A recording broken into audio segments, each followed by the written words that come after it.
A gang of bikers surrounded a school bus on a quiet desert road, engines roaring, children screaming, and no help in sight.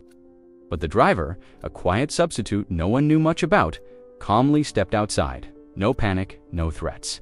Just a silent, the stare that made grown men flinch. What they didn't know was that this bus driver once led missions that didn't officially exist, and today, he wasn't backing down. What happened next left even the sheriff speechless.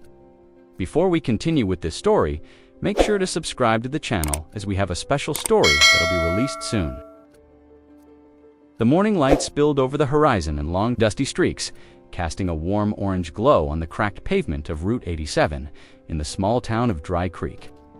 Arizona, the school district, had just hired a temporary substitute to cover bus route number 17. The regular driver, Miss Elaine, had slipped on some ice 2 weeks earlier and fractured her hip. She wouldn't be back until after Thanksgiving. No one knew who arranged for the replacement, but when the man arrived at the depot that Monday morning, no one asked many questions either. Thomas Granger pulled up in a weathered brown pickup truck with no front plate and a mismatched rearview mirror.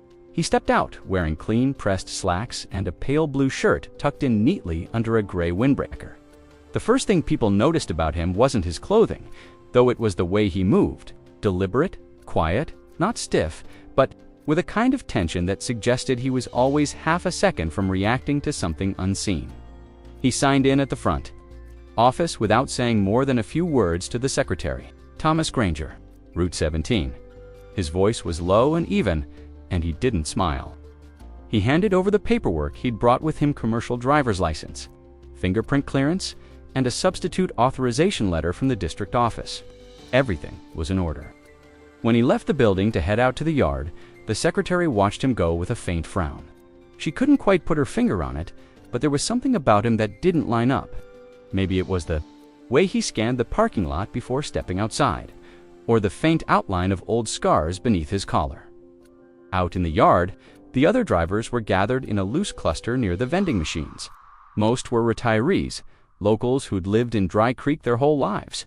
They talked loudly about engine trouble, local football scores, and how the coffee in the lounge had gone from bad to worse. When Thomas walked past, conversation dipped, slightly before picking back up again. A few looked over their shoulders, sizing him up. No one said hello. The bus assigned to Route 17 was an older model blue, bird with peeling paint near the emergency exit and a faint rattle that never quite went away, even after servicing. Thomas inspected the vehicle thoroughly before climbing in. He checked the tire pressure manually with a gauge instead of trusting the indicator. He opened the hood and listened to the idle. He tested the brakes 3 times. His motions were methodical, like someone who'd been taught to expect failure. Before trusting machinery, by the time the yard supervisor ambled over to tell him he was free to roll out, Thomas was already in the driver's seat with his hands at 10 and 2. Engine humming steady, the first stop on Route 17 was a dirt pull-off on Buckeye Road, just past the old cattle lot. A teenage boy named Miles was waiting there with his little sister Bree. Miles squinted up at the unfamiliar driver behind the wheel and nudged his sister. "New guy," he muttered. Bree peeked over the top of her lunchbox and whispered, "He looks like a preacher or a cop." When the doors hissed open, neither one moved right away. Thomas gave them a single nod. "Morning." His voice carried no warmth, but it wasn't unfriendly either, just quiet. They climbed aboard without further comment and took their usual seats. Over the next 20 minutes, the bus filled slowly. Some of the kids looked curious. Others ignored him. A few whispered at the back of the bus, their eyes darting up toward the mirror every few seconds. Waiting to see if this new driver would snap at the noise like Miss Elaine did, he didn't. He drove steadily, with both hands on the wheel and eyes that never drifted from the road. Not once did he glance at his phone or fiddle with the radio. When a tumbleweed rolled across the lane ahead, he eased the bus slightly to the left, avoiding it with a smoothness that suggested he was used to unpredictable hazards. When a pickup truck came flying out of a side road, barely stopping at the stop sign, Thomas braked early, watching it like a hawk until it was well past them. The kids barely noticed, but he noticed everything.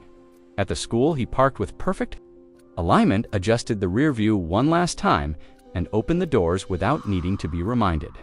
As the students filed out, A few glanced back at him. One kid whispered to another, "He's weird, right? Like too quiet?" The other replied, "Yeah, like he's watching everything." By 8:15 a.m., the bus lot was nearly empty again. Thomas sat alone in the front seat of number 17, a thermos of plain black coffee resting on the dash. He didn't drink it right away, just sat there in silence, looking out over the schoolyard, not smiling, not moving, just watching, waiting. The afternoon sun cast a pale glow over the desert flats as Thomas Granger adjusted the side mirror of bus number 17, the old blue bird humming gently beneath him. School dismissal had just begun. Groups of kids filtered out of Dry Creek Elementary in loose, laughing clusters, their backpacks slung over shoulders and their voices echoing against the low brick walls. The yard was full of motion parents honking in the car line, teachers waving students along, and other buses rumbling to life as familiar drivers hollered greetings out their windows. But inside bus number 17, it was quiet. Thomas sat behind the wheel with his hands resting lightly, eyes scanning the mirrors, posture upright, not stiff, just alert, like someone who'd been taught to wait for instructions that might never come. The first few students stepped onto the bus cautiously.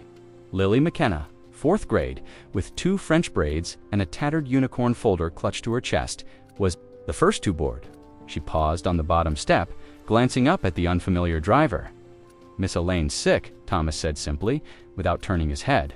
"I'll be driving for a while." Lily blinked, then walked slowly down the aisle. Others followed: Cameron, Aiden, twins, Tara and Tessici, pausing for a moment at the door, expecting a greeting or a smile that never came.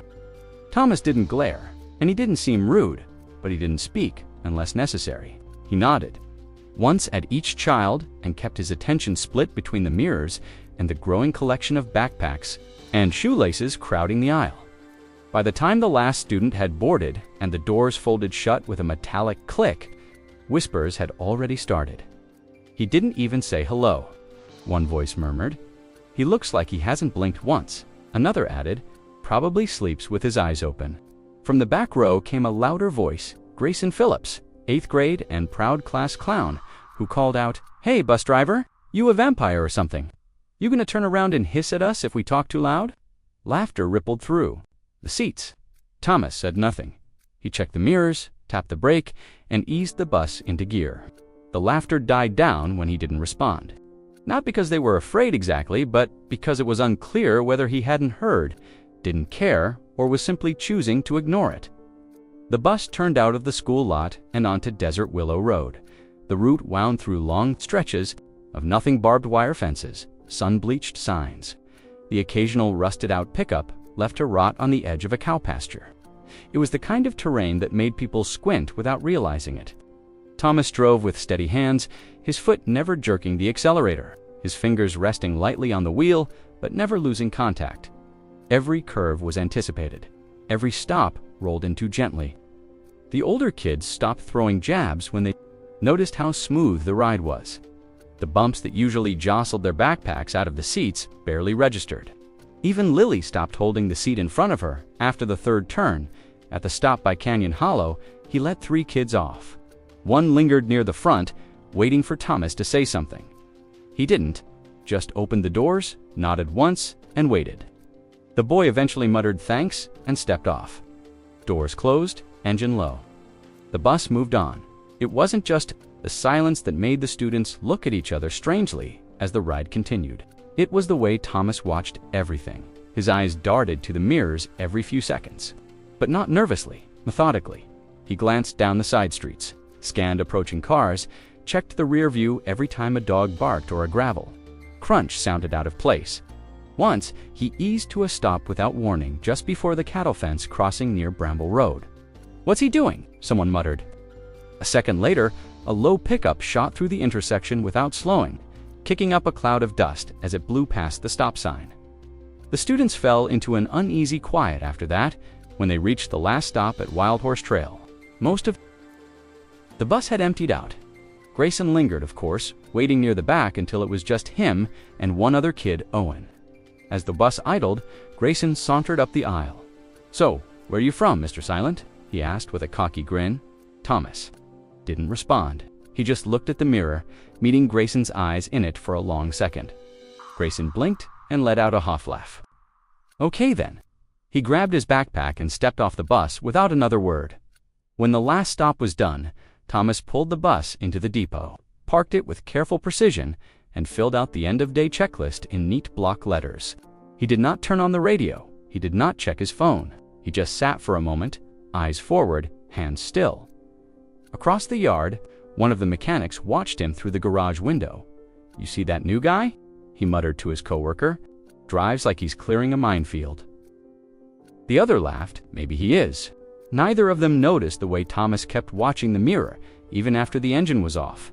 The wind picked up just after dawn, carrying dust from the open fields and brushing it across the windshield of bus number 17.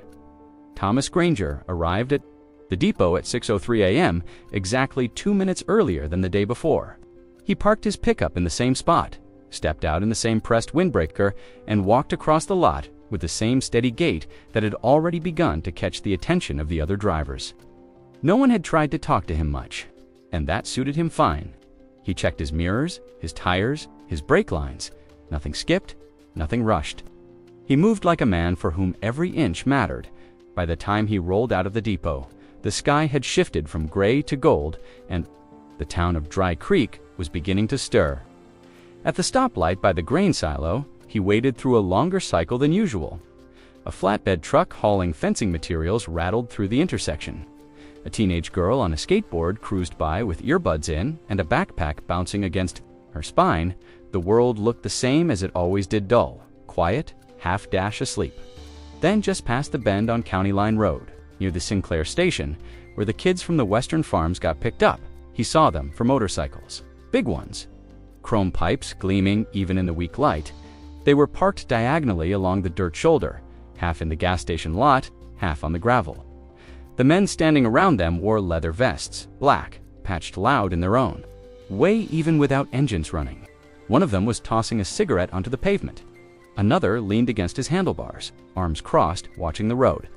There was a logo stitched onto the backs of their jackets, a talon curled around a black skull, with letters arching above black talons, MC.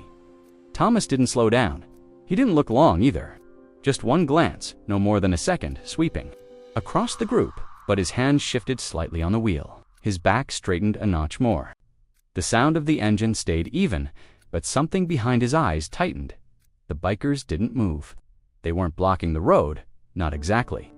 But their presence clung to the shoulder like a warning flare no one had fired. A few of them turned their heads as the bus passed, watching the long yellow vehicle rumble by with slow interest. One of them lifted 2 fingers in a half-hearted salute, but it didn't look friendly. Inside the bus, Lily McKenna was talking about her science project.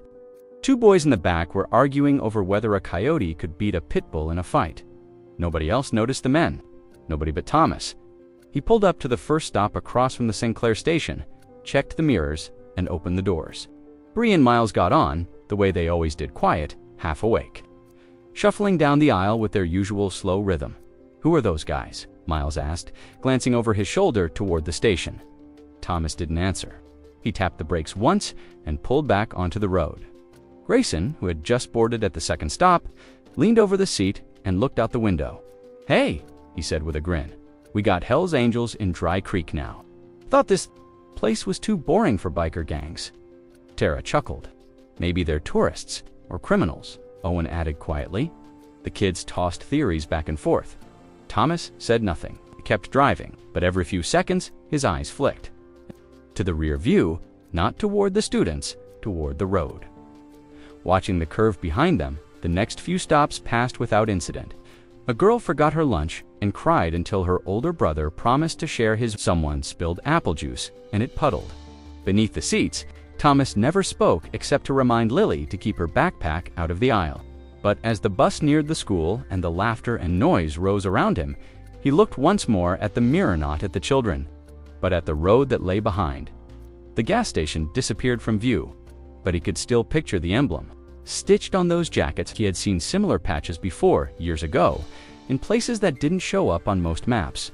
Men like that didn't loiter without a reason, and they didn't pick gas stations near school routes by accident. He said nothing as he pulled into the school lot and released the doors with a hiss. He filled out his report at the depot, like always, but when he drove back past the gas station, in his truck an hour later, they were still there, same bikes, same posture, same eyes, watching. The Silver Fork Diner sat at the edge of Main Street, where the cracked sidewalk met a gravel lot and the paint on the front windows had begun to flake away in thin curls.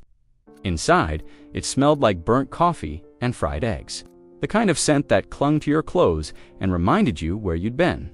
The booths were a mix of old vinyl and newer duct tape repairs, and the regulars had their unspoken arrangements George by the front window, Doris and her sister in the corner by the coat rack, and Earl halfway down the row with a view of the register. Thomas Granger chose the booth in the back, not near the door, not in full view, just far enough to observe everything without being the subject of it. He'd been coming there for 3 days now, and already people had stopped trying to make conversation with him. He nodded politely when spoken to, answered questions with single words when needed, but mostly kept to himself. This morning was no different. He sat with his coffee black untouched, low but alert, posture upright as though the back didn't exist. He didn't read a paper, didn't check a phone. He just listened near the counter. The conversation had turned. They were outside Roy's auto last night, George was saying. He leaned across the counter slightly, voice just low enough to feel secretive, but not enough to keep anyone from hearing. 5 of them, maybe 6. Loud as anything. Revving engines, making a scene. Doris frowned, stirring her tea. What do they even want in Dry Creek? We don't exactly have much worth terrorizing. They've been staying out near the BLM land, said Earl, camped off that service road behind Mill Creek Trail. My nephew saw them when he was driving out to set up his hunting blinds. Said, they've got trailers, a couple trucks, all parked back in the trees. The waitress, Connie, glanced over her shoulder and lowered her voice. They were in here 2 nights ago. Didn't order much, just coffee and attitude. Left without tipping, one of them stared at Jenny so long. She took her break early and went home sick. Sheriff Tate had been leaning against the end of the counter, stirring sugar into his own cup like he had nowhere else to be. He was in uniform, badge polished, gun holstered. The kind of lawman who knew everyone by name and didn't rush to action unless something was on fire. He exhaled through his nose, shook his head slightly, and sipped. They're just passing through, he said finally. Every now and then we get a group like that, rough types, loud engines. They make some noise, then they move on. All the time during bike rally season, they've been here for days, George said. That ain't passing through. They haven't broken any laws, Tate replied, and unless they do, I don't plan to go picking fights. Connie looked unconvinced. You sure about that, Sheriff? They've been circling the high school. Kids' VA's seen them riding slow near the gym after practice. That feel like harmless tourism to you? Tate's jaw tightened. Watching it doesn't mean I'm blind. In the back booth, Thomas didn't move, but his hand, resting on the side of the mug, tapped once, then stopped. They called themselves the Black Talons, Earl added. Name like that doesn't exactly. Scream Rotary Club, George grunted. My cousin in Flagstaff says they're bad news. Gun running, extortion. Never proved, but always suspected. You got proof? Tate asked, lifting his eyes. No, but I've got instincts. Well, Tate said, setting down his cup, I've got laws. Unless they break one, they're not my problem. Across the room, a fork clinked gently against a plate. The hum of the refrigerator kicked on near the back. Outside, a motorcycle engine echoed faintly in the distance, one of those long, low sounds that crawled into the air and lingered. Thomas stood a few minutes later, left a 5 under his saucer, and nodded once at Connie as he passed the counter. She started to say something, maybe to ask if he'd heard, but stopped. He was already out the door. The bell above the frame jingled once, then silence again. From his truck, Thomas sat for a long moment, watching the main road stretch west. His fingers tightened around the steering wheel, not with anger, but calculation. In his head, something was already being drawn. A line, a pattern, a map of what might happen next, and what would need to be done when it did. He turned the key. The truck started without a sound, out of place.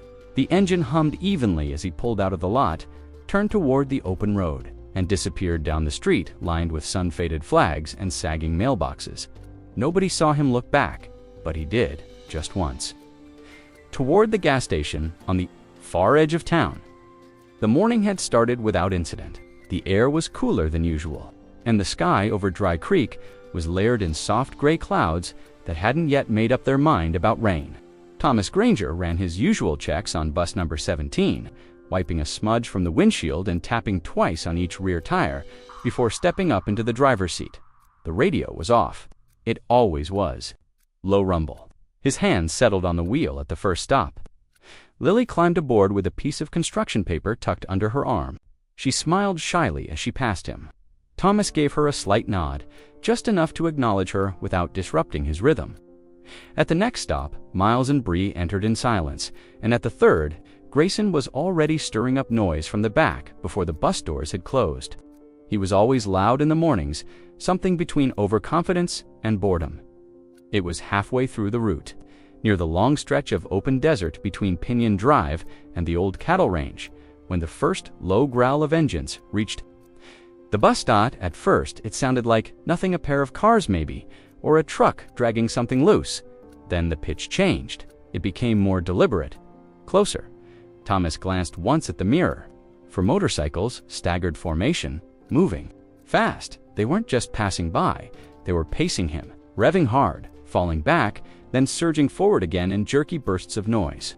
The sun caught the gleam of chrome and dark leather as the bikers aligned themselves alongside the bus, some just behind, one idling up near the driver's side, close enough to tap the side panel with the heel of his boot. Inside the bus, the noise hit like a slap. Heads turned. Lily's eyes widened. Bree clutched the seat in front of her. Even Grayson, for once, stopped talking. "What are they doing?" someone asked. "They're laughing," another voice answered. Though no one could quite tell if that was true.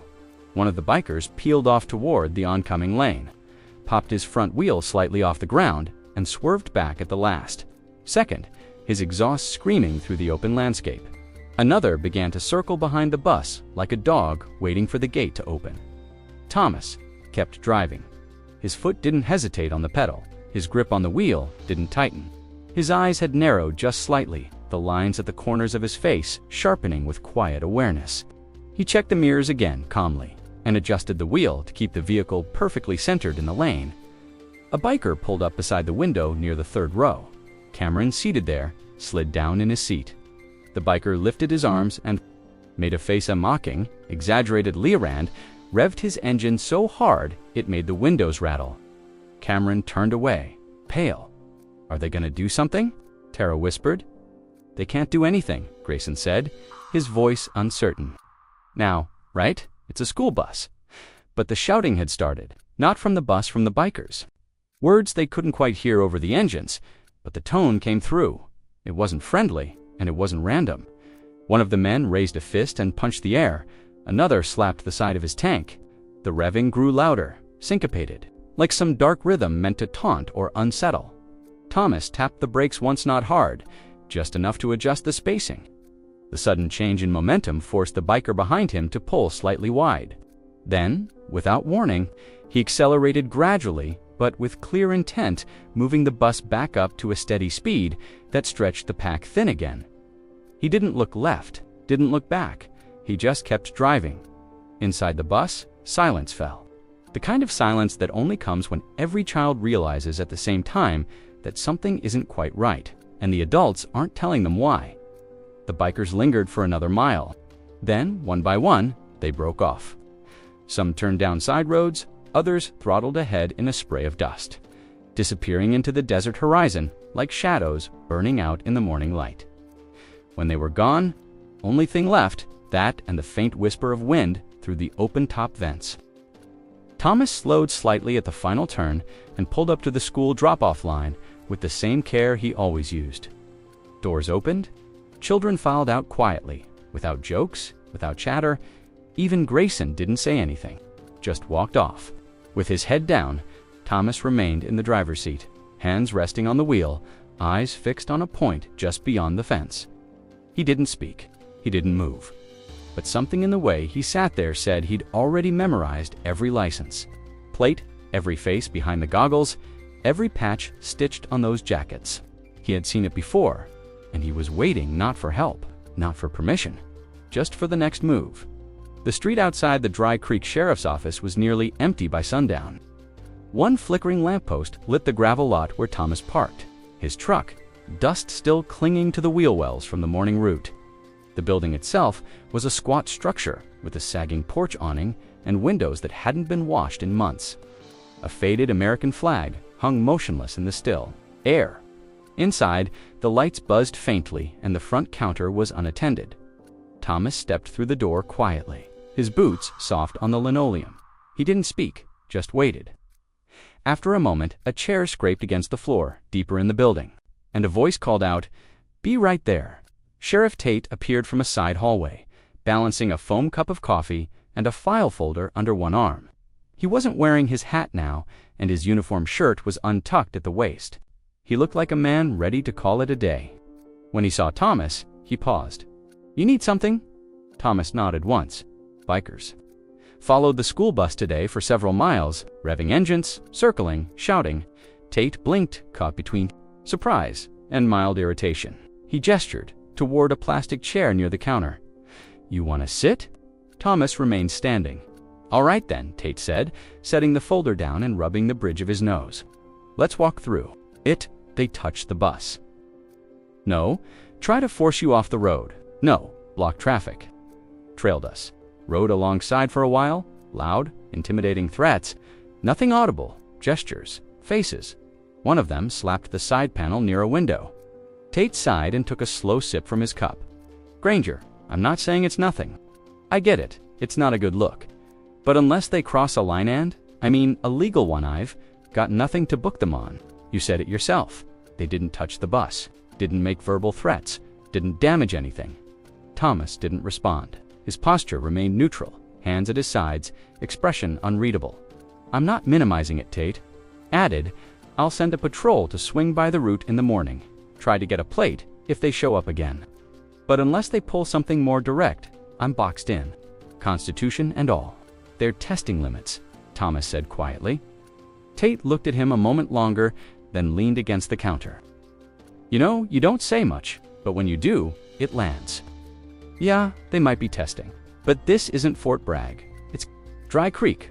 I got one deputy on maternity leave, another covering both the east sector and the Lake Road.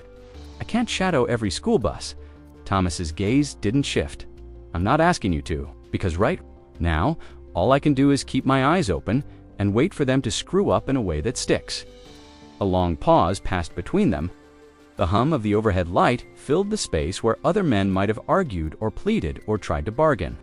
But Thomas did none of those things. He just stood there for another moment, then gave a slight nod and turned toward the door, called after him, "Hey, Granger." Thomas paused with one hand on the handle. "You carry." There was a beat, not while driving. "Good," Tate said. Then he added more quietly, "But off the clock's your business." Thomas gave no reply. The door opened with a faint creak and swung closed behind him, letting in a sliver of night air. Outside, the last traces of light had drained from the sky. The truck's engine turned over with a low growl, and headlights cut across the lot. As Thomas pulled away, his taillights disappearing down the empty road like two small warnings heading into the dark. Back inside, Tate stood alone by the counter, staring at the cup in his hand. Then he reached over and pulled a yellow notepad from a drawer. He wrote one word on the top line, "Granger," then circled it once and underlined it twice. He tapped his pen against the page for a long time before setting it aside. The room was dark except for the faint orange glow from a street lamp outside, its light filtering in through the crooked slats of the blind. The clock on the nightstand read 3:11 a.m., the digits soft and steady, indifferent to what was happening in the bed across from it. Thomas Granger's breath hitched suddenly. His hand jerked once under the covers, fingers curling into a fist. Then, releasing again, his brow was damp, the kind of sweat that doesn't come from heat. In the dream, it always started the same. Silence, then wind-hot, dry, full of dust. A kind of hum, like air holding its breath. And then came the sounds. Gunfire, not rhythmic, not clean. Wild bursts of it, cutting the silence like tearing fabric. The sky above was sunburned white, and everything below it shimmered with heat. His boots hit the ground hard, the thump of his steps lost under the noise. Camouflage clung to his frame, soaked through with sweat and something else. There was shouting in his earpiece, two voices at once, one in his head, the other over COMMS. He moved low behind a burnt-out vehicle. What was left of a supply truck canned, peered around the side. Ahead, 50 yards or less, a man was down. Gray uniform twisted at the waist, blood pooled under him, dark against the sand. His name was Carver, or maybe it had been Dot. The younger Thomas didn't think. He moved. Rounds kicked up dirt at his feet as he ran, the smell of gunpowder stinging his nose. He slid down behind a ridge, heart pounding, reached the wounded man, and clamped a hand to the side of his chest. Carver's eyes were open but dazed. His lips moved, forming words Thomas couldn't hear. He threw the man's arm over his shoulder and rose, one step at a time, dragging weight that grew heavier with each breath. Then came the explosion. It didn't hit them directly, but it was close. Too close, the sky went white, then red, then black. Sand lifted in sheets around them. The blast threw Thomas sideways, his body landing half on top of the other soldier. Only the roar inside his skull, that low, hollow echo of shock. He blinked once. When he opened his eyes again, the sky above was different. Still desert, still blistering, but quieter now. There was no more shouting, no gunfire, just the soft whine of a distant helicopter and the thump of his own heart as he crawled forward, again dragging Carver inch by inch Dot back in the present. Thomas woke with a gasp. His chest rose quickly, breath shallow and rapid. The sheet was tangled around his legs, twisted as though he'd been wrestling ghosts. He sat up slowly, one hand pressing to his sternum as if to confirm his body was still intact. The room was quiet. The street lamps still glowed outside. Somewhere, far off, a dog barked once. He rubbed his hands over his face, then let them fall to his lap. The tremor in his fingers lasted only a few seconds before stilling. Beside the bed sat a wooden box. Plain, no markings. He opened it carefully and pulled out a small photograph creases at the corners, color faded by time. 3 men stood in front of a tent, desert sand at their feet, rifles slung low. One of them was Thomas Younger, his smile slight but present. The man to his left wore a crooked grin. Carver. Thomas stared at it for a long time. Then he slipped the photo back inside the box, closed the lid, and stood. He didn't turn on the light. He didn't check the time. Instead, he went to the small kitchen sink, filled a glass with water, and drank it slowly, as though each swallow might anchor him a little more firmly to the present. When he returned to the bedroom, he didn't try to sleep again. He just sat on the edge of the bed, elbows on his knees, watching the darkness as if waiting for something to appear in it. Nothing did, but he kept watching.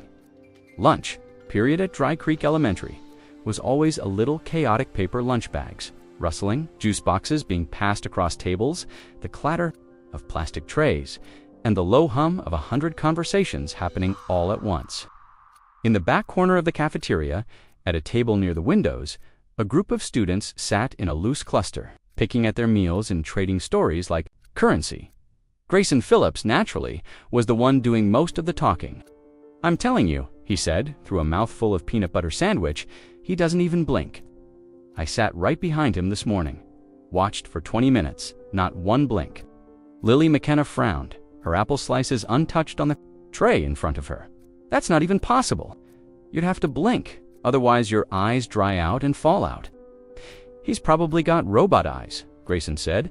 "Would explain a lot." Owen, seated next to Lily, looked unconvinced. "He's just quiet.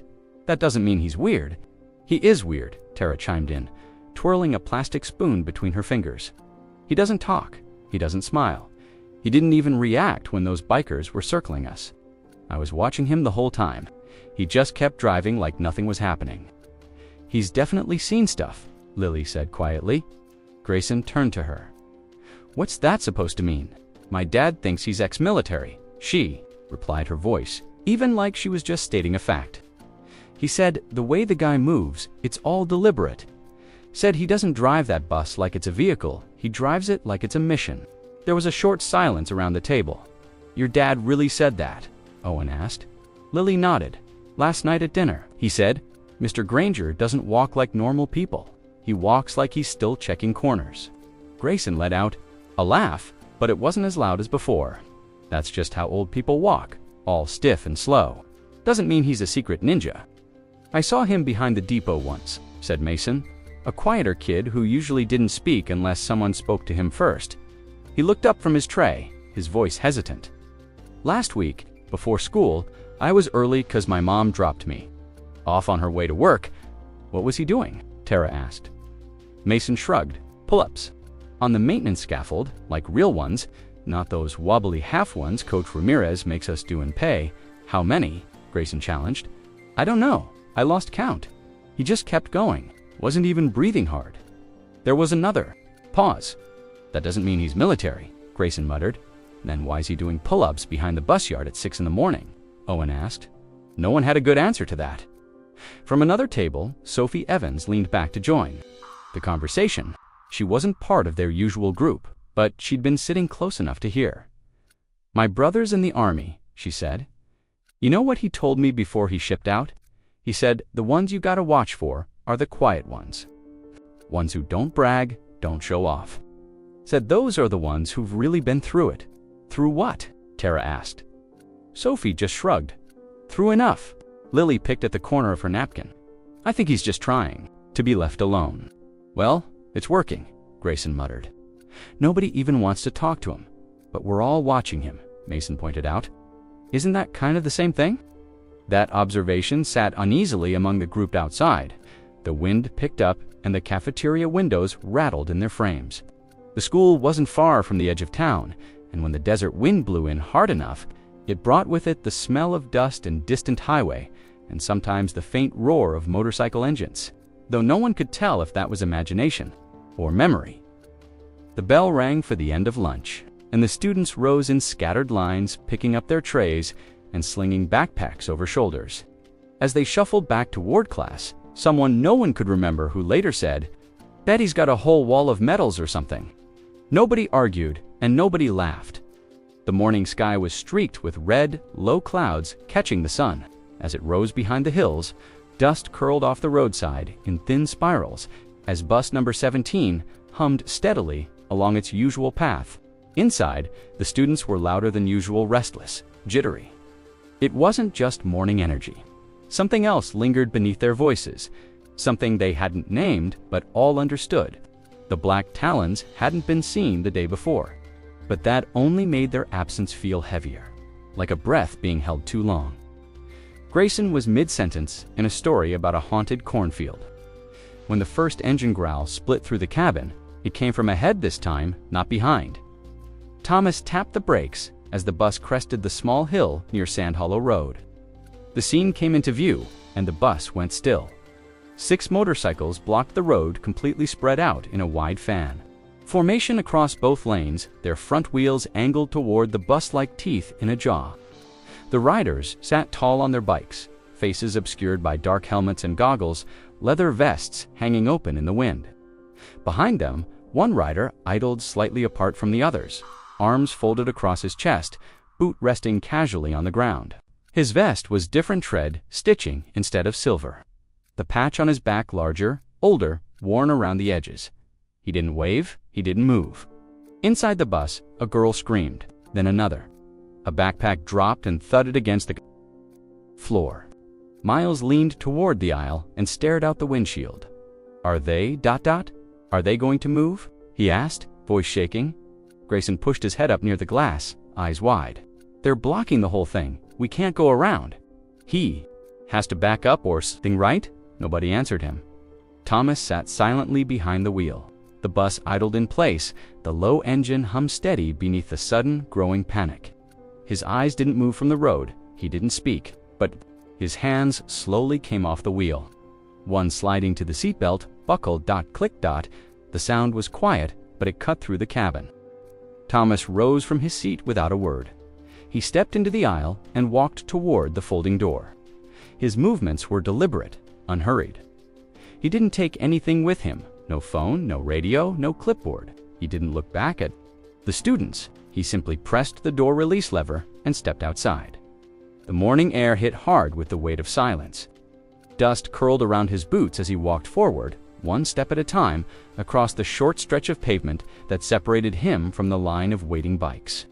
The bus behind him stood still, yellow paint glinting in the sun, windows filled with faces staring out, some pressed against the glass, others ducking low out of sight. Thomas stopped about 10 feet from the nearest front wheel. The riders said nothing. Their engines idled. A deep mechanical growl, rolling like thunder, held on a leash. The leader, the one in the red-stitched vest, stilted his head slightly, as if curious. Then he revved his engine once, sharp and loud, the noise echoing across the empty fields on either side of the road. Thomas didn't flinch. The leader spoke. His voice was muffled by the helmet, but clear enough. "Wrong road, old man." Thomas said nothing. His eyes moved slowly, methodically, from one biker to the next, counting, measuring, then back to the leader. "You scared?" the man added, louder this time, his tone taunting. "Want us to clear a path for your little daycare on wheels?" Thomas took one step forward. The leader tensed slightly, surprised. One of the other bikers shifted in his seat. Adjusting his grip on the handlebar, Thomas spoke, his voice low and calm. "Move." It wasn't a request. The leader leaned back on his seat, barked a short, humorless laugh. "You got guts, I'll give you that." He looked at his men, gave a subtle nod, but no one moved. Thomas's eyes narrowed. Then came the second step. He didn't raise his hands, didn't change his expression, just closed the distance by another foot. The air shifted. The sound of the engines seemed to recede for a moment, swallowed by something colder, something quieter. Behind him, in the bus, no one moved. The laughter and panic had been replaced by a kind of suspended breath. They watched as the strange, quiet man who never smiled stood in the middle of the road alone, surrounded by machines, their riders, and a challenge laid down without words. And yet, in that moment, he didn't look like a bus driver. He looked like something else entirely, something the bikers hadn't expected. The leader studied him again. The laughter had drained from his tone now. He looked down at his throttle, then up again. After a long pause, he gave a small gesture. With 2 fingers, the bikes began to shift. One by one, they backed up, wheels grinding into the dirt shoulder. No words were exchanged, no threats, no apologies, just retreat. Thomas waited until the road was clear. Then he turned and walked back to the bus, climbed the steps, and closed the door behind him. He sat down, clicked the seatbelt into place, and resumed the route without a word. Nobody spoke for the rest of the ride. The wind rolled across the 2-lane road, carrying grit and silence in equal measure. Bus number 17 idled behind Thomas, its engine humming, the weight of 20-something children pressing against the windows as they watched the impossible unfold. Out in front, 6 motorcycles sat like growling animals, engines sputtering in rhythm. The men on them weren't laughing anymore. Thomas stood still in the middle of the road, hands at his sides, feet set evenly beneath him. His stance was relaxed, not threatening, but it was the kind of stillness that made people uneasy without weakness. Like he was taking in every angle, every breath, every twitch of muscle that might turn into a move. One of the bikers peeled out from the line, creeping his bike forward until the front tire stopped just inches from Thomas's left boot. The man was younger than the others, maybe early 30s, with a scruffy beard and mirrored sunglasses. He revved the engine so hard the noise stabbed the air like a blade. "Turn around, old man," he barked, leaning over the handlebars. The sound echoed across the flat land around them, bouncing off empty hills and scattering a small flock of birds from a telephone wire. The biker waited for a reaction. He got none. Thomas didn't blink. His head didn't tilt. He just stared at the man through the vibration and noise, his breath steady, his arms loose. The eyes beneath his brow were not afraid, not confused. They were calculating, measuring. The biker revved again, louder this time, the front fork of the bike trembling. The engine screamed, and still, Thomas didn't step back, didn't move at all. Another biker behind the leader laughed nervously. He deaf, or what? He's something, the leader said quietly. Thomas finally moved, but it was only his eyes, one by one. He scanned the faces behind the goggles and visors. He wasn't just looking, he was reading. The distance between the second bike and the ditch, the hesitation in the third man's posture, the slight tremor in the wrist of the one to his far right, still trying to seem relaxed. His mind moved in quiet loops, drawing lines, making mental notes. They expected him to show fear. They always. Maybe it worked on others. People who backed down when the engines roared, when the boots came down heavy, when the language got rough. But Thomas had been somewhere else, somewhere louder, more permanent. He had heard explosions so close, they had lifted him off the ground, had dragged men heavier than himself through sand that burned through boots, had stared into eyes that went glassy mid-sentence and still finished the job. This was nothing. The man closest to him leaned forward, trying to push that last ounce of threat across the small distance between them. "You've got 5 seconds to get back in that bus." Thomas's voice came quiet and controlled. "Or what?" the biker blinked. "Or I'll. You'll what?" Thomas asked again. Same low volume, same deadpan tone. "Shout louder, get closer." He didn't raise his voice, didn't puff up or square his shoulders. There was no dramatic gesture, just the weight of presence. The lead biker hesitated, thrown off by the lack of escalation. He opened his mouth. Again, but no words came. The engine at his feet sputtered slightly, almost like it was stalling from indecision. From behind Thomas, the sound of a child crying inside the bus drifted through the cracked windows, then another voice trying to hush them. The tension in the air pressed in from all sides, and yet Thomas remained unchanged. "You've already done what you came to do," he said softly. "You made the noise, you scared the kids. Now you've got a choice. You either get back on your bike and leave, or you try to push further. But if you do," his eyes finally locked on the leaders, "you'll find out I don't scare, I don't beg, and I'm not here alone." The biker scoffed. "You are alone." Thomas didn't smile. "No, I've got 20 kids on. That bus behind me, that's more than enough reason to stand right here." The man stared for a long moment. Something shifted in his grip. His bravado flickered just slightly. One of the other bikers leaned in and muttered something low. The leader didn't reply, just slowly pulled his bike back a few inches. He turned the front wheel, shifted his weight, and rolled back toward his spot in the line. Thomas didn't move until every one of them had backed off the road. When he finally stepped aside and returned to the bus, the silence inside was complete. Eyes wide, mouth shut. Grayson, for once, was frozen in place. Thomas buckled in, checked the mirrors, and drove forward still calm, still silent. The sound of boots on pavement cut through the rumble of idling engines. It was a slower rhythm, deliberate and spaced, like someone who wanted every step to be noticed. From the back of the biker formation, past the staggered rows of chrome and leather, a figure emerged, taller than the rest, broader his presence. Alone seemed to still the wind. Even the dust stopped shifting as he came into view. Rocco. The patches on his vest weren't new. They looked stitched and restitched, darkened from years of wear, road oil, and sun. A thick chain hung from his belt. Tattoos ran like blackened rivers down both arms, disappearing into his shirt sleeves and crawling up the base of his neck. One side of his face bore an old scar, slashing through the corner of his jaw and trailing to just beneath his ear. The cut of it suggested it had once been deep, violent, and left to heal without help. He didn't wear a helmet. He didn't need to as he moved forward. The line of bikers shifted, some stepping back, others just turning slightly, as if unconsciously giving him space without being told to. Thomas stood where he had been all along, unmoved, still. Rocco stopped 5 feet from him, close enough that Thomas could see the small flick of gold in the man's left tooth when he grinned. There was no rush in him, no barking orders, no sudden aggression, just a kind of dense, slow confidence. The kind that didn't bluff, because it didn't feel it had to. "You ain't from around here, are you?" Rocco said, his voice like gravel soaked in diesel. Thick, slow, measured. Thomas didn't answer right away. His eyes tracked the man's movements, the position of his hands, the slight limp in the left leg, the uneven wear on the soles of his boots.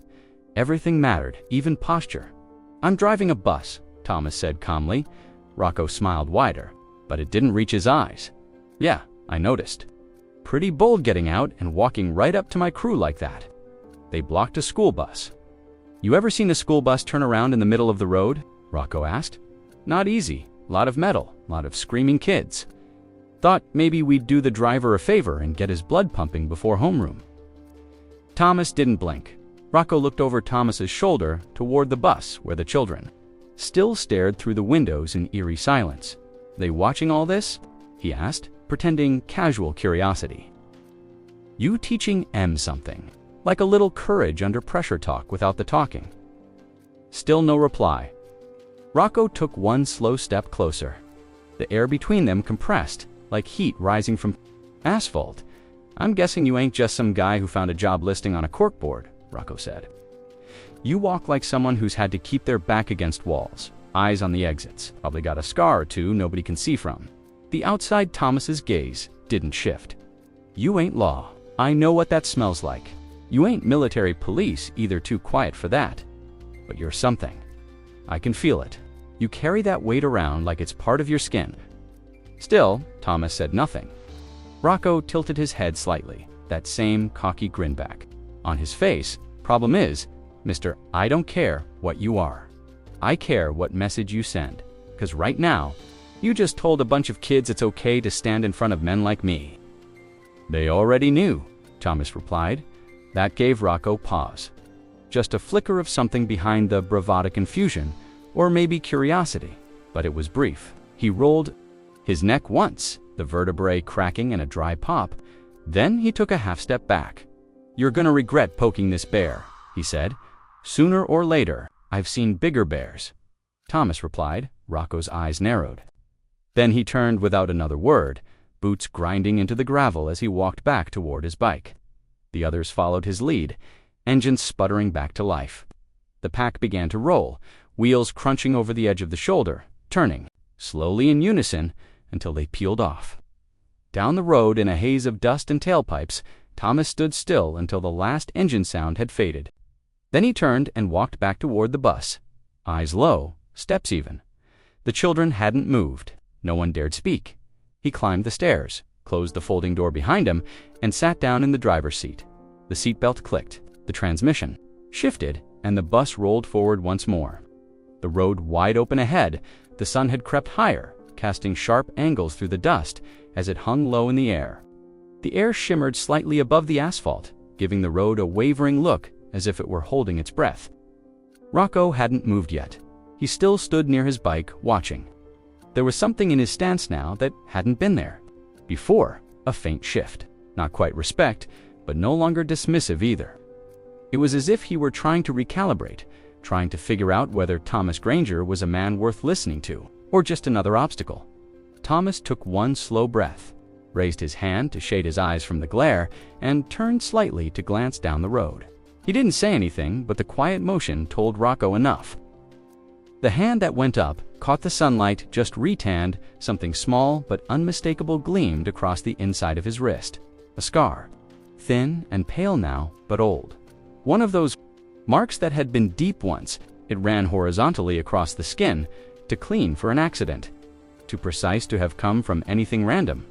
Rocco noticed immediately. He stepped forward again. No longer strutting, but slower this time, more deliberate. His voice dropped into something resembling curiosity, though it was still edged with sarcasm. "Military?" he asked, gesturing with a nod toward the scar. Thomas lowered his hand and met the look without a blink. His voice was flat. Used to be. That was all he gave. No detail, no branch, no story, just a statement that hung in the space between them like a nail hammered halfway in. Rocco let out a dry chuckle. "Figures. That posture of yours. Like you're still standing formation. Bet you still fold your socks into little squares." Thomas didn't smile. He didn't engage. Rocco's eyes flicked to the scar again, then to the bus behind them, and then back to Thomas. "Army," he guessed. "Maybe Marines. You don't move like a Navy man. Too grounded." Thomas didn't answer. "I've known a few," Rocco added, stepping slowly to one side as if circling an idea more than a man. "Couple of my guys did tours. Most didn't make it past 6 months. It either carves you out or hollows you up.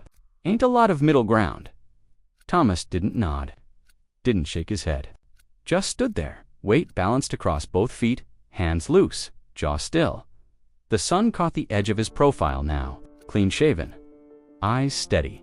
That scar on his wrist now partly hidden again by the angle of his stance. Rocco narrowed his eyes. "See something over there?" he asked. Thomas met his gaze. "More than I wanted?" There was a moment of quiet. Rocco exhaled through his nose. An almost thoughtful sound, but one that didn't soften him, you know. "You're not the only one with stories," he said, almost gently. "We don't just ride because it's loud and fun. We ride because roads don't ask questions. Because if you stop moving, the memories catch up." Thomas didn't look away. "I ain't judging you," Rocco continued. "But you need to understand something. My boys, they don't take kindly to being stared down, especially not by someone who's just here to drive a bus." Thomas finally spoke, low and calm. "Then tell them to pick another road." Rocco studied him for a beat. Then he stepped back. Just once, his boots scraped the asphalt as he turned toward his bike. Before he climbed on, he glanced over his shoulder. "That scar," he said, "it tells me you've bled for something once.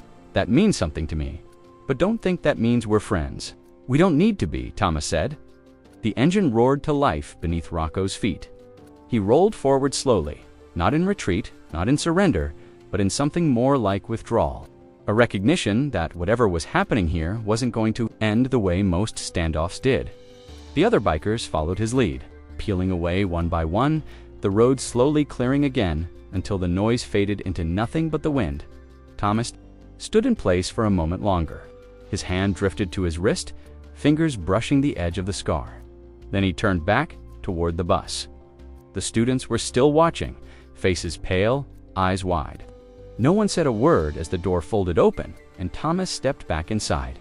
The seat creaked slightly under him as he sat down, fastened the belt, checked his mirrors, then, without a word, he eased the vehicle forward. The only sound was the rumble of the engine and the soft breath of children, who had just seen something they couldn't quite name, but would never forget.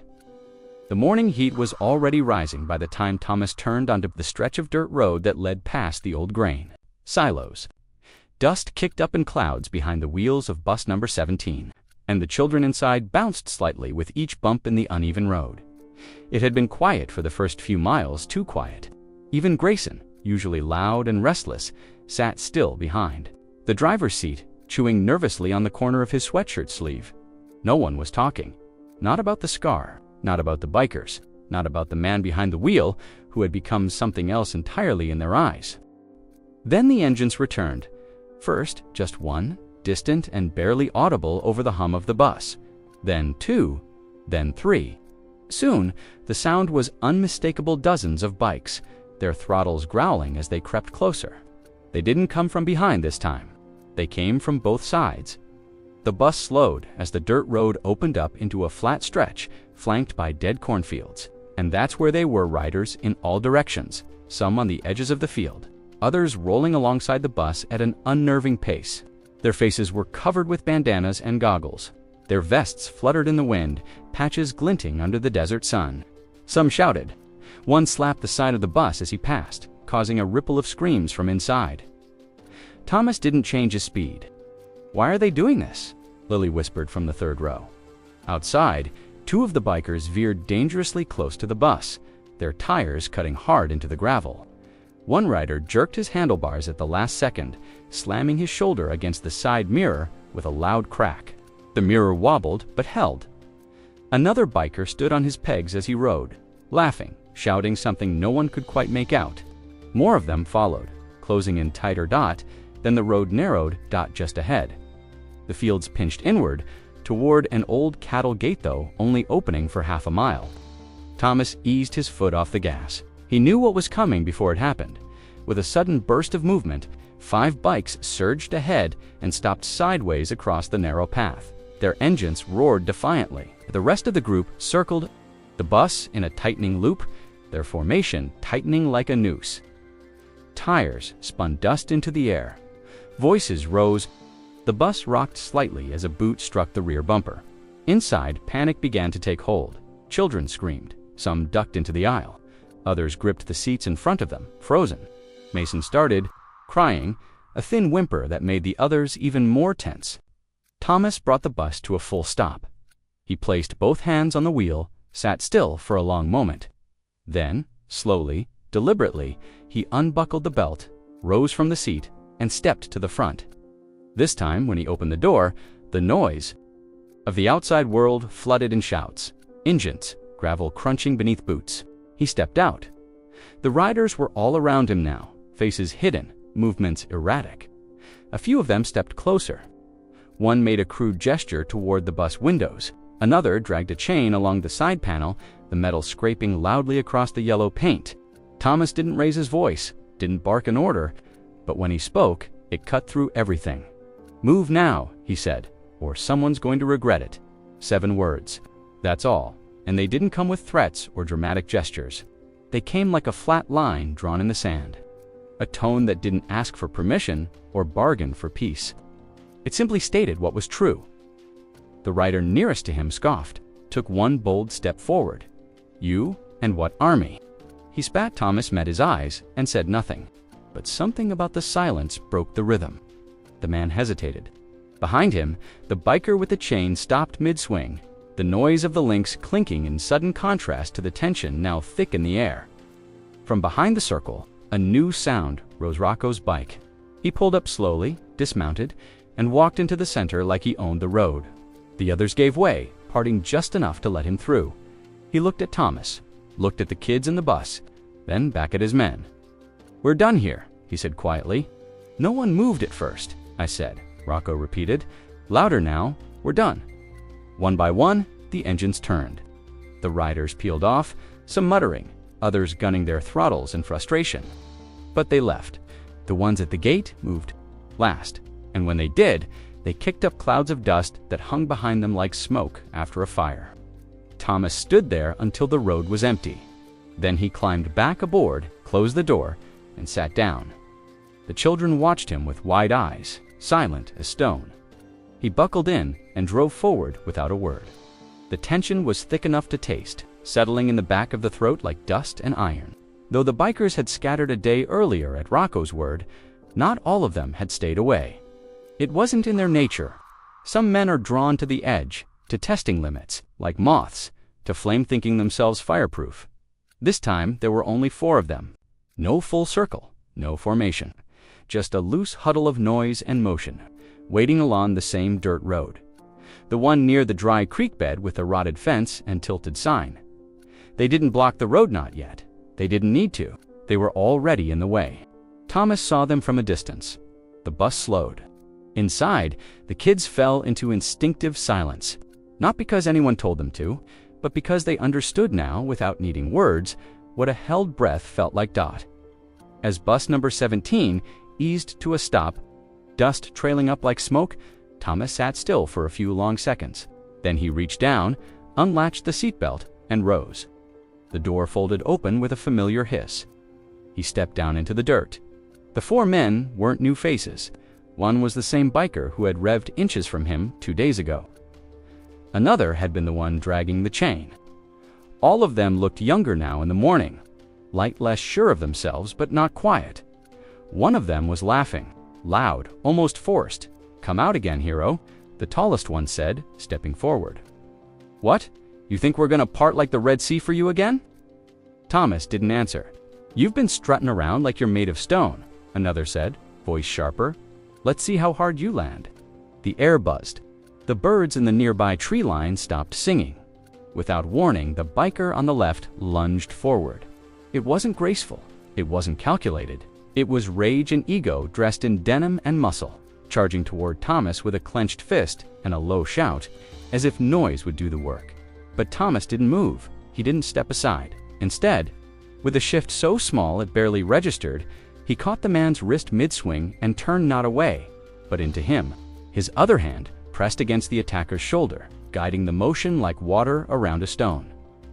The man didn't land a punch. He flew momentum redirecting itself over his own feet. His boots left the ground. His body turned midair, and he hit the gravel hard. A loud, heavy thud echoed as dust kicked up around the point of impact. For a second, no one breathed. The biker lay sprawled, wind knocked out, groaning. The others froze. Thomas didn't move to follow up. He didn't advance. He just stood still again, arms at his sides, as if nothing had happened. But everything had changed. The bravado faltered, the laughter stopped. The biker with the chain shifted his stance, glancing toward the one still on the ground, then toward the bus. Then, back at Thomas, one of them started to say something. But it died before the words left his mouth. "Get him up," Thomas said quietly. Not a command, not a threat, just a statement. The man with the chain walked over reluctantly, bent down, and helped the fallen one to his feet. The biker groaned again, clutching his ribs, glaring but saying nothing. The dust stuck to the side of his face and arms. Thomas kept his gaze even. "You brought the fight," he said. "Don't be surprised when it pushes back." The words weren't loud, but they carried. The men didn't respond. They didn't charge again. The moment had shifted momentum stolen from them without noise or chaos that frightened them more than force ever could. Without another word, Thomas turned and walked back toward the bus. The door was still open. The children still watched. Grayson's jaw was slack. Lily's fingers gripped the seat in front of her. He climbed in, shut the door, and sat. This time, when the bus started moving, the bikers stepped back without needing to be told. They made room. Thomas didn't look back. The desert sun had begun its slow climb toward noon, casting long shadows from the bikes and the bus onto the hard-packed road. The morning confrontation had left the air taut, the kind of silence that follows not peace, but confusion. The bikers weren't used to being rattled, but something about the man behind the wheel of bus number 17 had unsettled even the loudest among them, and Rocco felt it more than anyone. He stood apart from his crew now, leaning against his bike with one boot planted, firmly in the dirt and his arms crossed, eyes narrowed at Thomas. The others lingered nearby, saying little. The failed ambush, the unexpected takedown had cracked something. Not just egos, certainties. Rocco chewed at the inside of his cheek, not blinking. Thomas had returned to the ground a second time. Not because he had to, but because Rocco had stepped forward and said one thing in a tone that didn't carry threat, just a weight that was finally curious. "Who the hell are you?" The question wasn't rhetorical anymore. Thomas stopped 5 feet away from him and said nothing for a moment. The sun hit his face from the side, highlighting the angles that had stayed unreadable all week. Then, almost like he was stating the, whether he spoke 2nd Recon, Ghost Unit, Fallujah. It was soft, almost too soft to hear, but Rocco heard it, and so did 2 of his men, who froze behind him as if something had shifted beneath the surface of the road. A long pause followed. Smirk faltered. The corner of his mouth twitched, the trace of a sneer trying to hold. But it didn't last. His jaw moved once, then stopped. One of the younger bikers, a wiry guy with a leather vest that hung too loose on him, let out an involuntary breath and muttered, "Those guys don't exist." Thomas looked at him for half a second, then back. To Rocco, "That's the idea," he said. Nobody laughed. Nobody moved. Rocco stared longer, like he was trying to process what had just been dropped in front of him. He was a man used to being in control of a room, of a road, of fear. He knew when a man bluffed, when a man postured, but this wasn't that Ghost Unit. It was a name only passed around in fragments, usually over drinks in smoky bars, stories. That began with "I heard" and ended with disbelief. Unofficial operations. No records, no recognition. Men who went in before the rest. Men who didn't get medals because there was no proof they had ever been where they went. Ghosts. Rocco had heard it once before, years ago, from a cousin who did one tour and came back changed, older behind the eyes than he should have been. That cousin said there were teams, small, surgical, and invisible. The military didn't admit they existed because it couldn't, because what they did wasn't meant for records. And now one of them was standing in front of him, quiet, clean, wrists scarred, eyes unreadable. Thomas didn't move, didn't explain, didn't follow up. Rocco scratched the back of his neck, the tattooed letters shifting slightly under his fingers. "What the hell is a guy like you doing in a place like this?" he asked. But his voice was different, now unsettled. Thomas gave a half glance toward the bus behind him, trying to keep kids safe. He said. Rocco shifted his stance. He wasn't used to feeling off balance. The rest of the gang looked at each other, uncertain whether they should back off or dig in. but none of them moved forward. "You're not going to shoot us or hurt us," Rocco said after a moment. "You could have already," Thomas nodded. "Correct? But you're not scared?" "No." Another silence. Rocco exhaled, rubbing the back of his hand across his mouth. For the first time, the desert heat felt stifling. He gestured to the others behind him and muttered, "Get on your bikes." They didn't argue as engines rumbled to life. Rocco lingered a moment longer. He looked at Thomas again this time. Without the pretense, "You picked the wrong place to disappear." Thomas finally offered a faint reply. "Maybe." Rocco gave one last look, then turned away. The dust kicked up again, but this time it drifted behind retreating engines. The sound faded. The threat dissolved into the horizon. Thomas watched them leave. The wind picked up slightly, fluttering the edges of his shirt. He stood still until the silence returned. Then he walked back toward the bus. 20-6 children sat in breathless quiet, watching him like he'd walked out of a different world. He climbed the stairs, closed the door, and drove. The walk back to the bus was not quick nor hesitant. It was steady, unchanging, as if nothing had just occurred. As if the dust in the air, the heat on his neck, and the eyes locked onto him from all directions were part of some ritual he'd done before. Maybe he had. The pace never altered, heel to toe across the gravel-strewn shoulder of the road, the small scuff of his boots barely audible over the faint rumble of idling bikes. No one moved to stop him. Time, they stood still, some with arms folded, others with helmets off and held low by their sides, faces unreadable behind goggles or dark lenses. But they didn't speak, they didn't taunt, and most telling of all, they didn't laugh. As Thomas passed through them, the group parted almost reflexively. No one gave an order. No gesture was exchanged. But they moved just enough subtle shifts in weight, shoulders angling slightly. Away, feet adjusting positions to create a path where there had been none, like a tide breaking open. He didn't look at them, didn't scan their faces. He didn't need to. Their posture told him everything he needed to know. The fear wasn't theatrical. It was practical. The kind of fear born not from a story, but from a demonstration. They had seen something, and more importantly, they had failed to understand it. The bus stood exactly where he left it, the engine idling low, the tall yellow frame slightly vibrating on its suspension. The sun beat down on its roof, the windows shimmered in the heat. Thomas climbed the steps. Inside, the atmosphere was different.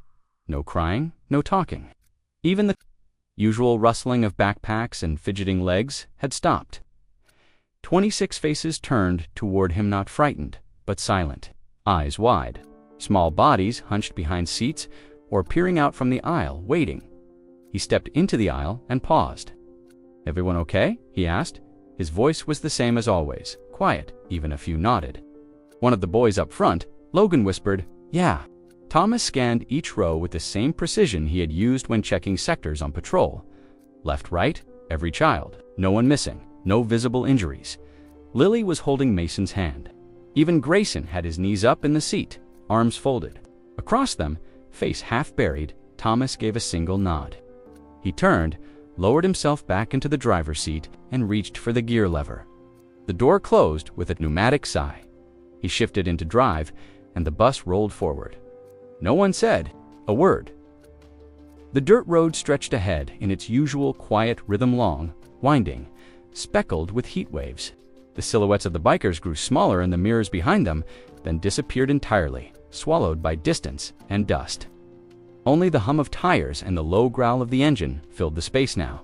Inside, it was still. Not tense, different, reverent, almost. Like the children sensed they were no longer simply riding to school. Something else had happened, something they didn't fully understand but knew instinctively not to speak over. Grayson shifted in his seat, pressed his forehead against the cool glass of the window. Mason let go of Lily's hand, but no one asked questions, and Thomas didn't offer answers. He kept both hands on the wheel, eyes forward. His posture unchanged from the first day he'd taken the route, calm, precise, the kind of calm that didn't come from peace but from surviving places without it. As the bus wound past the edge of the old cattle fence and up toward the paved portion of County Route 6, a hawk drifted overhead, casting a long shadow across the field beside them. The children noticed, but didn't point it out. Even that felt too loud when the first rooftops of the school came into view. The only movement in the rearview mirror was Thomas's eyes briefly checking the road behind them. Clear he turned. On the blinker, slowed dot, and just like that, the bus turned into the parking lot, tires crunching softly over the gravel at the edge. As it came to a halt, the brake sighed. He pulled the lever. The doors opened. The children filed out one by one. No pushing, no laughter, no race to the front, like usual. Lily paused at the door, looked up at him, and simply said, "Thanks." Thomas gave a nod. Then she stepped down and joined the others. He waited until the last foot had touched the pavement, and all 26 had made their way through the school's front doors. Then he closed the bus door and sat still quiet. The engine still running, quiet desert dusks, where the sky turned every shade between orange and purple. The shadows grew long across the gravel drive, leading up to the single-wide trailer Thomas called home. He lived on the outskirts, past where the road turned from cracked asphalt to packed dirt. No other homes were in sight, just low scrub and the silhouettes of distant rock outcrops, hazy in the sinking light. Inside, a small, oscillating fan turned slowly in the corner. The screen door creaked softly with every breeze, but Thomas didn't seem to notice. He was seated at a narrow wooden table, back straight, posture relaxed, as he slowly peeled an orange. The television in the corner played a low-volume newscast, but his attention wasn't on it. He didn't need distraction. Stillness had become a companion, not an absence. The knock came at 7:19 p.m., not hurried, not tentative, just 3 measured taps on the metal door. Thomas didn't flinch. He placed the orange peel on the napkin beside him, wiped his fingers, and rose. When he opened the door, Sheriff Tate stood just outside, one hand resting on his belt, the other hanging loose by his side. They looked at each other for a moment. "Evenin', Thomas," the sheriff said. "Sheriff, you mind if I come in?" Thomas stepped aside without a word. The sheriff entered, glancing briefly around the interior. It was sparse but neat, no clutter. A folded wool blanket on the back of the sofa. A pair of work boots lined up near the door. Everything had a place, and nothing lingered without purpose. Sheriff Tate didn't sit. He remained near the table, turning his hat in his hands. "I got a call about 20 minutes ago," he said, "from County General over in Marlow." Thomas said nothing. "Rocco's there, the biker, leader of that crew." Thomas nodded once. "Got a dislocated shoulder, cracked ribs, and a concussion. Doesn't remember much, apparently claims he fell." The words hung for a moment. "Now, his buddies are painting a different picture," the sheriff continued. "Said there was some kind of confrontation out on Old Silo Road this morning, just you and him. No details, but they say you didn't. Flinch didn't raise a hand until he did, and even then, they claim it was over before they blinked." Thomas remained still, eyes steady. The sheriff paused. "You want to tell me what happened?" There was a silence, not long, but intentional. Then Thomas spoke, calm and quiet. "They wouldn't move." The sheriff waited, but that was all that came. "They wouldn't move," Thomas repeated, "and the children were behind me." Tate exhaled, not in frustration, but in understanding. He placed his hat on the table, rubbed the back of his neck. "I've known Rocco's kind before," he said. "Men who think fear is its own kind of badge. They don't usually run into someone who wears a different one." He looked at Thomas again. "You hurt him bad." Thomas looked past him toward the window. The last light was slipping below the hills. "No more than was necessary." The sheriff nodded. Slowly, he picked up his hat again, brushing a thumb along the brim. "I'm not here to make trouble," he said. "Just needed to hear it from you. There's talk around town. Some folks are saying those bikers finally ran up against something they couldn't scare. Kids are talking to, one girl said, you caught a man midair. You know how stories spread." Thomas didn't smile, but something flickered in his eyes. "I didn't go looking for it," he said, "but I wasn't going to leave them there. No one's blaming you, but keep in mind, this is a small town. People remember things. Doesn't take much to stir old rumors." He started for the door, then stopped. "Ghost unit," he said quietly. "That's real." Thomas didn't answer. Tate nodded to himself. Didn't think so.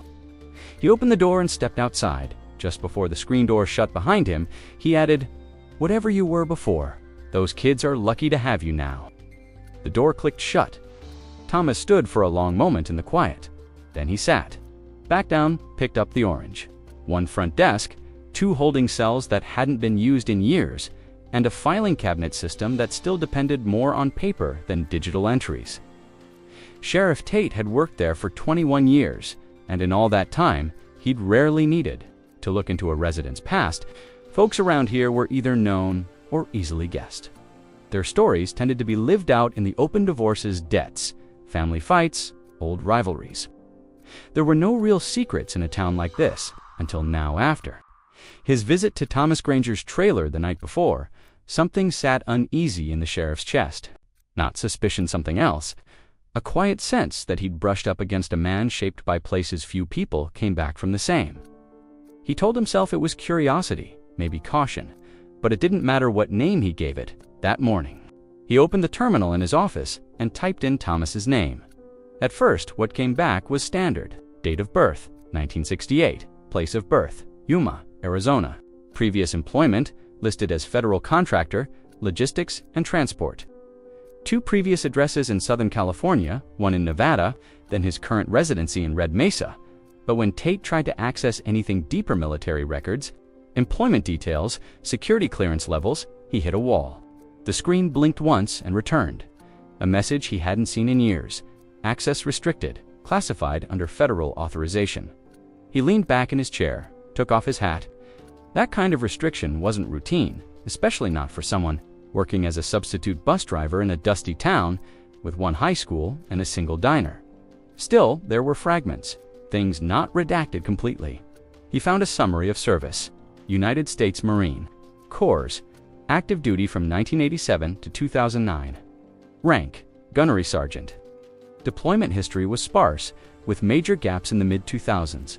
A few dates, no locations. But then, there was the commendations list. A silver star, 2 bronze stars with V device, a purple heart, and something Tate had to read 3 times. Navy Cross recommended, but denied without explanation.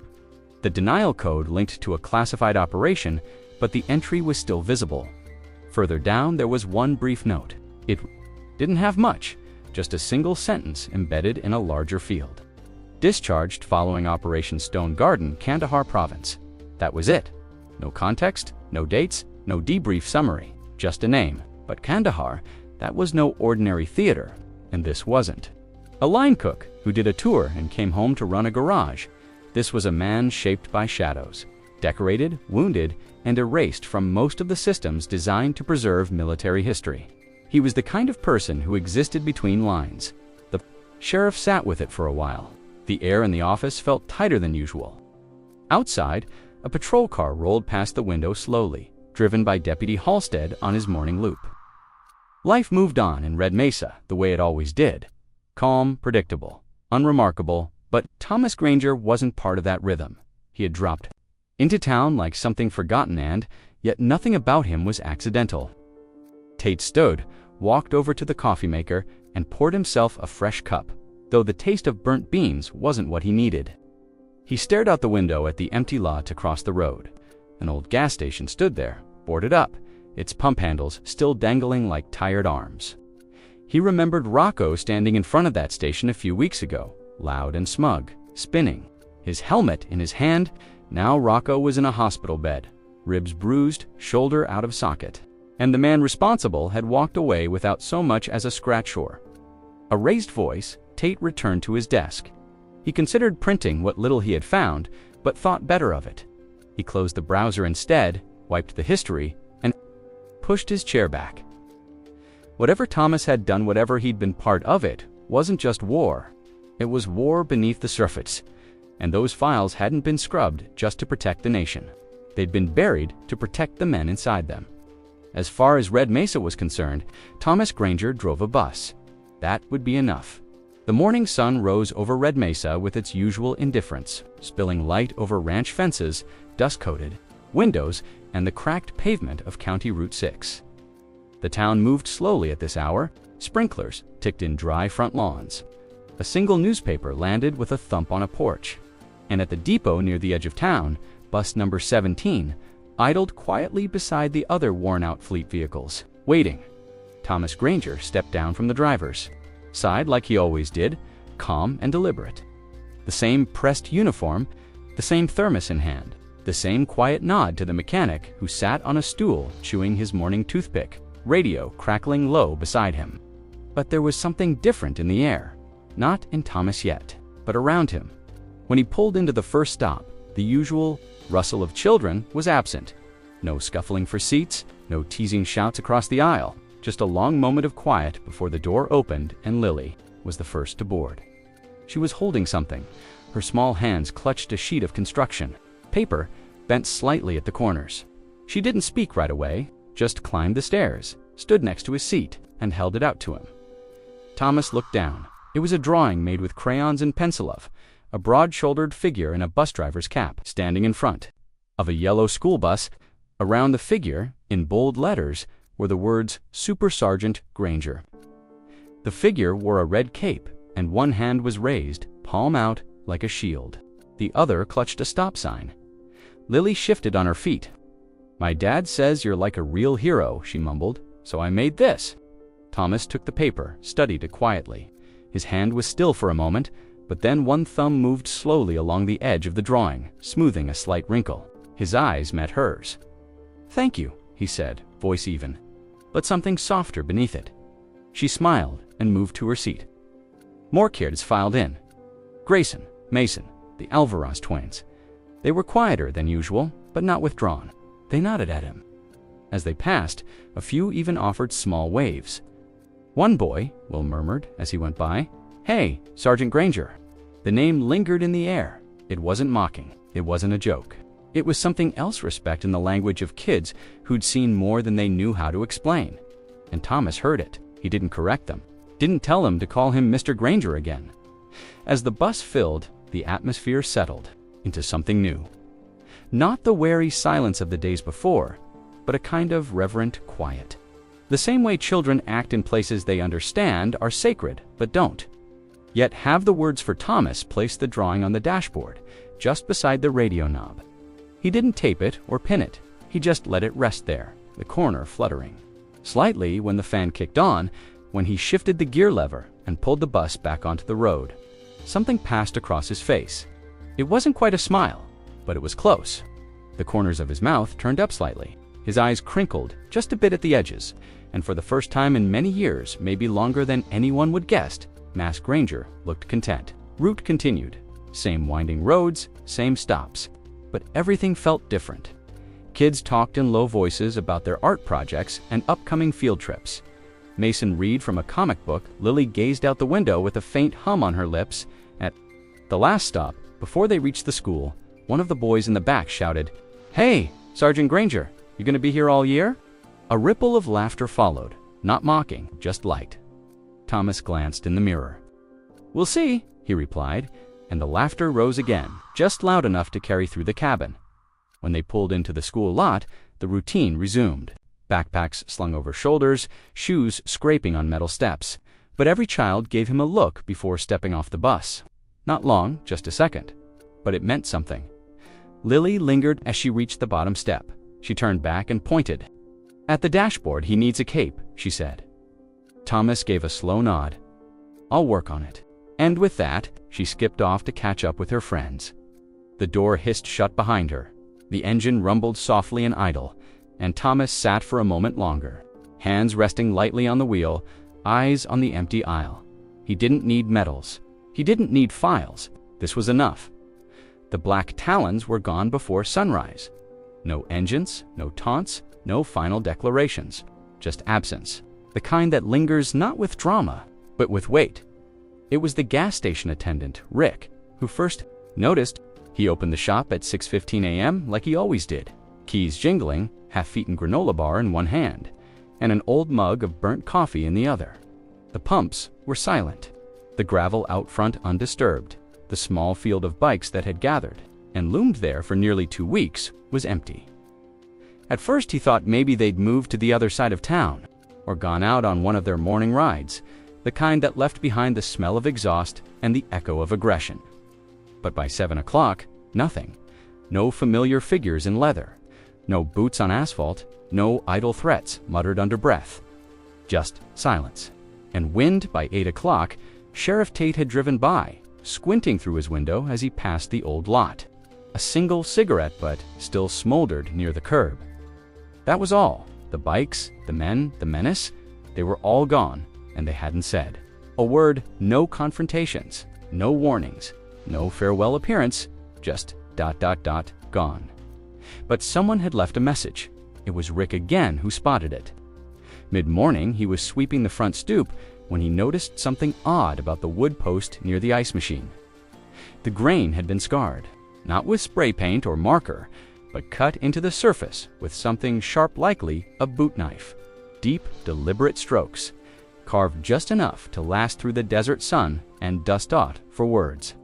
Nothing more. Respect to Ghost, you and I the sheriff, was called, of course, not because it was threatening, but because it wasn't.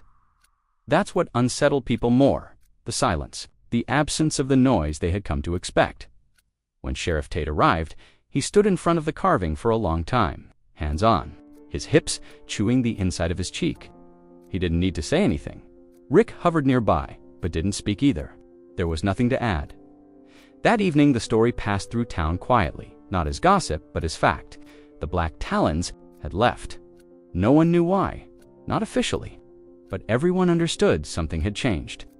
The moment on the road, the confrontation, the fall of their leader.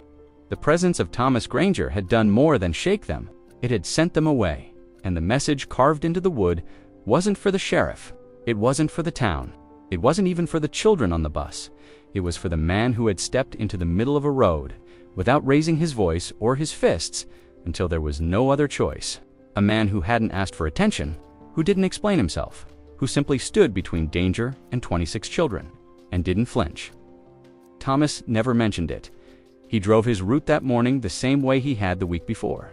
Same straight posture, same steady eyes on the road. But there was no mistaking it. Every parent at the stops looked at him differently now. There were more waves. A few called out, "Mornin', Sergeant." One mother brought him a cup of coffee, in a travel mug with a paper napkin tucked under the lid. The kids, too, had shifted. The drawing on the dashboard remained, but now it had company small crafts made during art class, a sticker with the Marine Corps emblem, even a note scribbled in colored pencil that read, "Thank you for being." Strong Thomas accepted these things without comment, but he didn't remove them. He let them stay. By midweek, the town had resumed its quiet routines. But there was a difference now. A memory pressed into its landscape. Not from a gunfight or a crime scene, but from a single line of defensive man, a uniform, a past carried without fanfare. The wood post with the carved message remained untouched. Rick decided not to sand it down or paint over it. He told the sheriff he liked it better that way. Tate agreed. "Let it stay," he said. "It says enough." And that was that. Each morning began the same way. The sun would rise over the jagged hills east of Red Mesa, casting long shadows across the desert scrub and two-lane roads. The wind came early, dry and restless, kicking up fine dust that shimmered across the blacktop like smoke. And at 6:45, sharp, the familiar growl of bus. #17's diesel engine echoed off the low canyon walls behind the depot. Thomas Granger arrived before the other drivers. Always he liked the quiet, the slow walk from his truck to the locker room, the clink of his keys as he opened locker 12. Inside, everything was neat. A folded work shirt, a spare pair of sunglasses, a canteen, and 2 items placed carefully on the top shelf: a crayon, drawing of a superhero in a bus driver's cap, and a tightly folded American flag in a worn plastic case. He didn't look at them every day, but he knew they were there. The routine had taken shape like muscle memory. He ran his pre-check without saying much, walked the perimeter, glanced under the hood, and climbed behind the wheel. The buttons and levers had become extensions of thought. Everything had its order, its place, its motion. The bus door hissed open at each stop exactly on time. The engine rumbled with the steadiness of ritual. The kids still called him Sergeant Granger. It wasn't forced anymore. It had become a title of affection.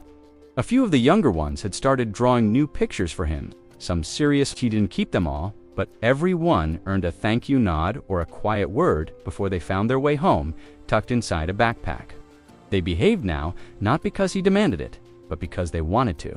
The loud ones still had their moments. Mason still bounced in his seat sometimes, and the Alvarez twins still whispered jokes. But it was different. There was no chaos, no shouting matches, no bullying. Something about the way Thomas sat in that seat made the bus feel like a place where rules mattered. The roads had returned to calm. No bikers, no loud engines trailing behind. The gas station's carved message had started to fade under weeks of sun and wind, but no one touched it. Even the sheriff made sure it stayed visible. Folks in town had stopped asking questions. They didn't need answers anymore. Some days, Thomas took the long way back to the depot after drop-off. Not because he had to, but because he wanted a few more minutes on the road. With the windows cracked and the heat just beginning to press in through the glass, it reminded him of something older. Not of war, he never let himself drift there, but of order, of purpose. After each morning run, he'd pull bus number 17 into its slot, switch off the engine, and listen to the settling creaks of cooling metal. He'd sit for a moment longer before grabbing his thermos and stepping out. The walk back to the locker was quiet. Sometimes another driver would nod at him or ask how the route had gone. He always answered simply, smooth. Inside the locker room, he would change out of his driving shirt, place it neatly on the hanger, and pause just briefly at the shelf. His eyes would pass over the drawings, Super Sergeant Granger, cape fluttering behind a yellow bus, and the flag beside it, perfectly folded, corners sharp. He had carried that flag home from a base in Kandahar, pressed flat between two layers. Of his gear, untouched through customs, sand still clinging to the inside of the bag. It was meant for someone else, a man who hadn't made it through the final checkpoint. Thomas had kept it ever since, not as a symbol of sorrow, but of duty fulfilled.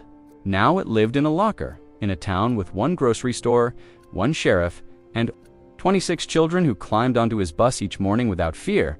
He never spoke of his past. He didn't need to. The road gave him just enough. The familiar rumble underfoot, the chatter of voices behind him, the rhythmic squeal of brakes. At each corner, .H was routine, and that was enough.